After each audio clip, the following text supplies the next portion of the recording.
Bahujan Samaj party से उम्मीदवार लोकसभा क्षेत्र में सलेमपुर में घोसी में होंगे या नहीं? घोसी और सलेमपुर की बात मत कीजिए।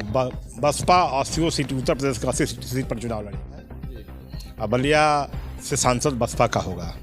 कुछ लोग हैं लाइन में, बहुत लोग लाइन में हैं। जब तक भाजपा है चाहे सपा है, जब तक इनका कैंडिडेट फाइनल नहीं हो जाता तब तक हम हमारा पत्ता पांजी नहीं खोले। आगामी लोकसभा चुनाव में बहुजन समाज पार्टी की क्या भूमिका होगी, क्या रणनीति होगी, बहुजन समाज पार्टी किस तरीके से चुनाव मैदान में होगी, क्या बहुजन समाज पार्टी लोकसभा क्षेत्र बलिया में, सलेमपुर में, घोसी में अपने प्रत्याशी को चुनाव लड़ाएगी?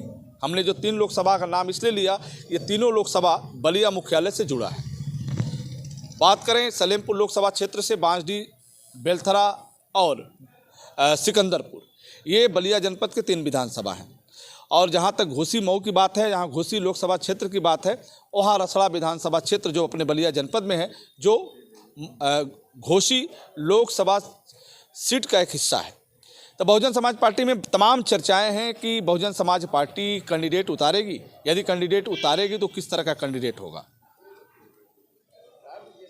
बहुजन समाज पार्टी ने क्या रणनीति तय की है? क्या बहुजन समाज पार्टी में दावेदारों की सूची है?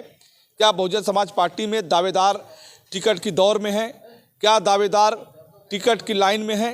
क्या कौन से ऐसे दावेदार हैं? क्या किसी राजनीतिक दल से हैं या बहुजन समाज पार्टी से हैं या किसी और दल से हैं जो बहुजन समाज पार्टी से चुनाव लड़ना चाहते हैं?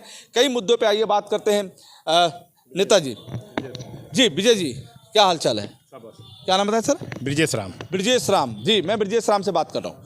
ब्रिजेश जी, बहुजन समाज पार्टी से उम्मीदवार लोकसभा क्षेत्र में सलेमपुर में, घोसी में होंगे या नहीं? घोसी और सलेमपुर की बात मत कीजिए। बसपा 80 सीट, उत्तर प्रदेश का 80 सीट पर चुनाव लड़ेगी। ये तो 80 सीट बहन जी कह रही हैं। हम आप बलिया के आप लोग हैं ना, बलिया में क्या सूचना है? 80 सीट से अलग तो नहीं है ये सीट। तो उसमें बलिया में क्या है, क्या माहौल है? बलिया में बहुत अच्छा बसपा का माहौल है। अब बलिया से सांसद बसपा का होगा। कुछ लोग हैं लाइन में, बहुत लोग लाइन में हैं। जब तक ये जैसे भाजपा है चाहे सपा है, जब तक इनका कैंडिडेट फाइनल नहीं हो जाता तब तक हम हमारा पत्ता पांजी नहीं खोलेंगे। अच्छा, बात हो रही है कि भाजपा और सपा के कैंडिडेट का इंतजार बहुजन समाज पार्टी कर रही है। जैसे खुलेगा अपना आ जाएगा। तो ये क्या बसपा के अलावा दूसरे दल के भी लोग दावेदार हैं जो आपके संपर्क में हैं? नहीं हैं, लेकिन नाम नहीं खोलेंगे। नाम नहीं खोलेंगे। ठीक है, मतलब कुछ लोग हैं जो हमारे संपर्क में हैं, यानी बहुजन समाज पार्टी के संपर्क में हैं, लेकिन नाम आप नहीं बताएंगे। जैसे वो भी इंतजार कर रहे हैं कि सपा और भाजपा के उम्मीदवार बलिया लोकसभा सीट से कौन आ रहा है। जातीय समीकरण को ध्यान में रख करके सीट को फाइनल किया जाएगा, प्रत्याशी को फाइनल किया जाएगा। एक चर्चा लल्लन जी एक भी होती है कि बहुजन समाज पार्टी कहीं ना कहीं भारतीय जनता पार्टी के उम्मीदवार को फायदा पहुंचाने के लिए मैदान में आएगी। ये चर्चा होती है। ये सपा द्वारा भ्रम फैलाया जाता है, बराबर भ्रम फैलाया जाता है कि चाय पानी की दुकान में हमेशा चर्चा हो जाती है। ये सपा के लोग करते हैं। सपा के लोग ही बहुजन समाज पार्टी को, एक कैडर बेस्ड पार्टी है और बसपा एक मिशन से जुड़ा, बाबा साहब के मिशन से बसपा जुड़ी हुई है और बसपा कभी भी उससे अलग हट करके बात नहीं करती है।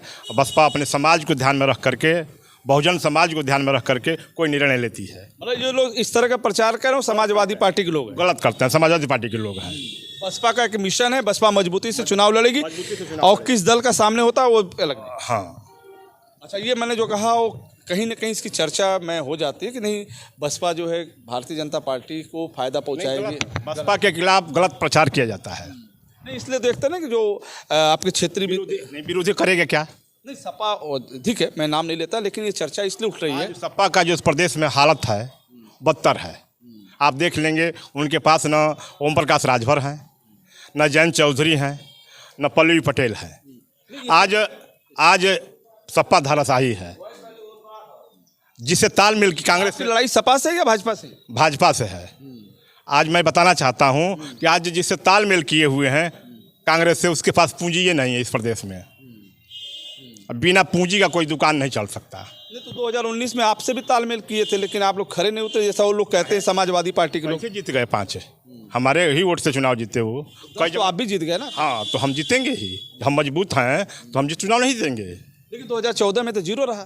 जीरो नहीं रहा, जीरो एक रसड़ा विधानसभा जीते हैं हम। आई स्थिति 2014 लोकसभा। अच्छा, लोकसभा तो आपने एक भी सीट नहीं ली। हाँ, तो उस समय देखिए, समाजवादी पार्टी से मिलकर आपने 10 ले लिए। जानिए चुनाव हार जीत होता रहता है चुनाव में। नहीं, आपने कहा कि हम सपा से जीत होता रहता है, ये बहुत कोई माने मतलब नहीं है। हमारा एक अम्बेडकर मूवमेंट से हम जुड़े हुए हैं, मिशन से जुड़े हुए हैं। हमारा एक सामाजिक आंदोलन है, सामाजिक परिवर्तन, आर्थिक मुक्ति, मेरा ये आंदोलन है। ये नहीं, चर्चा इसलिए हो जाने के बाद कि राज्यसभा चुनाव में आपके विधायक ने भारतीय जनता पार्टी के कैंडिडेट को अपना वोट दिया। जिसने वोट मांगा, अब उमा शंकर जी का बयान देखे होंगे आप, तो लेते हैं वो, बड़ा उनसे आपकी अच्छी संबंध है।